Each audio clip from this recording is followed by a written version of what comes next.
So guys, we are done with the creating new file and writing in the file. Now it's time to read the data from the return file. है त्यो पनि सुरु गरिहालौँ. So त्यसको लागि एउटा के create गरौँ भनेदेखि एउटा रिड फ्रम फाइल भन्ने क्लास क्रिएट गरौँ. सरी के भयो भनेपछि न्यू त्यसपछि गएर क्लास क्रिएट गरौँ. त्यसपछि गएर के गरौँ भन्दाखेरि यसको नाम चाहिँ रिड फ्रम फाइल दिउँ. रिड फ्रम फाइल है यो भन्ने क्लास डिफाइन गरौँ. त्यसपछि हाम्रो फर्स्ट प्रोसेस भनेको चाहिँ मेन मेथड डिफाइन गर्नुमा हुन्छ. त्यसपछि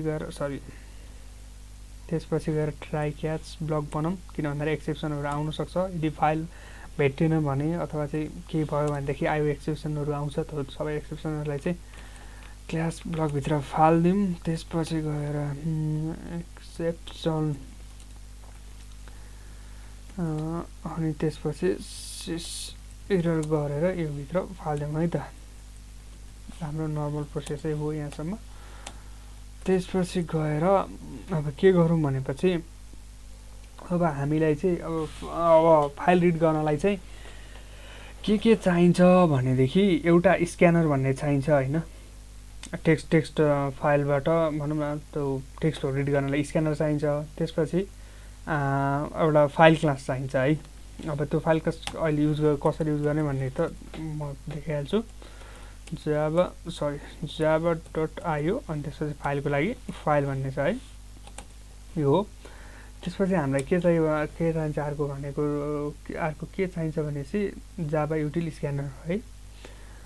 इम्पोर्ट त्यसपछि जावा त्यसपछि युटिलिटीबाट युटिलिटीबाट सबै होइन हामीलाई स्क्यानर मात्रै चाहिन्छ है.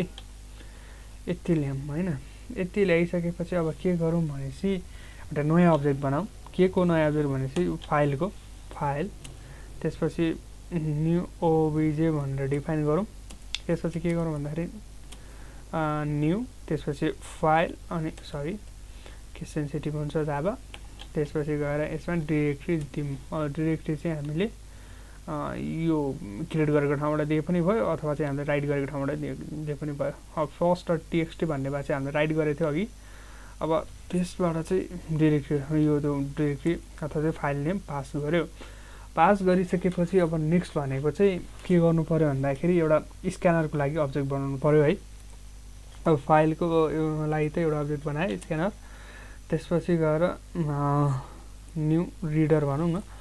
स्क्यान गर्नेले के गर्छ रिड गर्ने काम गर्छ. त्यसपछि न्यू के हो स्क्यानर भनेर यसो नयाँ इन्स्टेन्स बनायौँ स्क्यानरको. त्यसपछि त्यसमा के गर्ने न्यू अब्जेक्ट भन्ने कुरा पास गरिदिउँ. न्यू अब्जेक्टमा के जान्छ त्यो यो फाइल भन्ने क्लासको नयाँ इन्स्टेन्स भनौँ न त्यो चाहिँ पास गऱ्यो हामीले.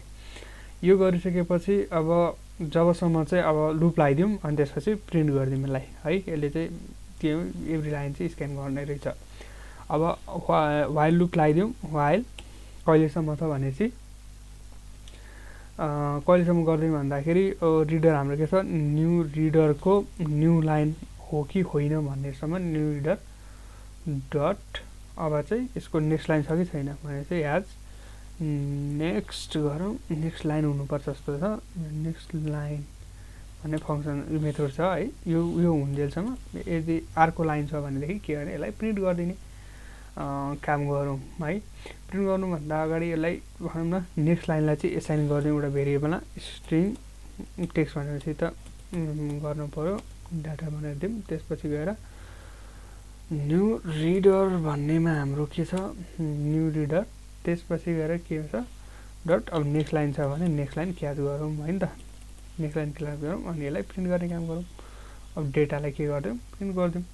के भनेर प्रिन्ट गरिदिउँ भन्दाखेरि सिस्टम डट आउट अनि यसलाई अब भनौँ न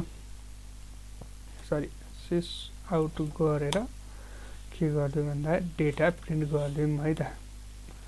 यो गरिसकेपछि के भयो भने चाहिँ न्यू रिडर कतै युज भएन. न्यू रिडर भनेर के रिडर फाइल छ रिसोर्स न्यू रिडर इज न्युर क्लोज. ओके क्लोज त गरिहाल्छौँ हामीले. अब यो गरिसकेपछि के गर्नुपर्छ हामीले क्लोज गर्नु पर्यो होइन.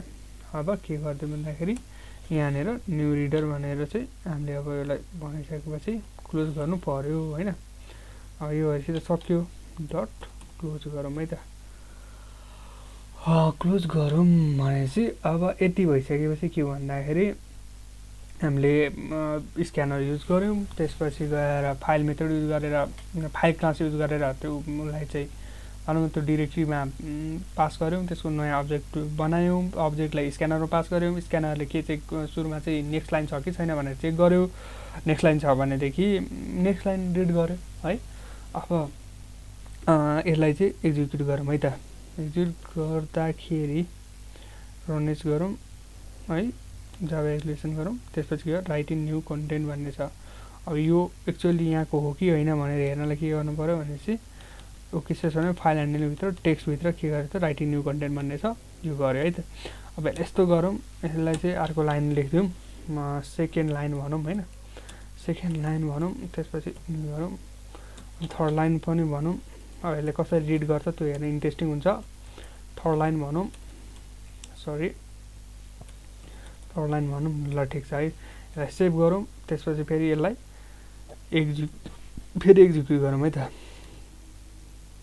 राइट इन न्यू लाइन भन्ने गऱ्यो, त्यसपछि फेरि यो गऱ्यो, फेरि थर्ड लाइन गऱ्यो। यसरी चाहिँ हामीले के गर्नु सक्छ भनेपछि एउटा फाइलबाट चाहिँ रिड गर्ने काम चाहिँ गर्न सक्यो है। सो ओके, नेक्स्टमा चाहिँ अब त्यो फाइलमा भएको इन्फर्मेसनहरू कसरी हेर्ने अनि इन्फर्मेसनलाई चाहिँ डिफ्रेन्ट मेथडले कसरी एक्सेस गर्ने भन्ने कुरा I discuss that. Okay guys, bye bye.